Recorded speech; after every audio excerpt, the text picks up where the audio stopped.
To repair a hole in drywall, first inspect the area to make sure there are no wires or safety issues. Then, use a tape measure to determine the size of the patch, which should be larger than the hole by at least an inch in both directions. This patch will be 5 by 7 inches. To make the patch, use a tape measure to transfer the measurements to a scrap of drywall, and follow up with a square to extend the lines. Then use a utility knife to score the lines, snap the cuts, and complete the patch. Now, center the patch over the hole and trace its shape on the wall.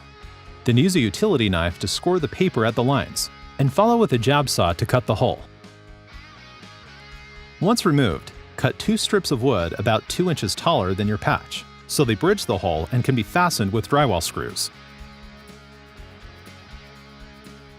Now test fit the patch. If it's tight, use a rasp to shave down the edges to reduce its size. Then, insert the patch and fasten using drywall screws. Complete the patch by adding joint compound and tape until the area is smooth and dry. And the patch is ready for painting.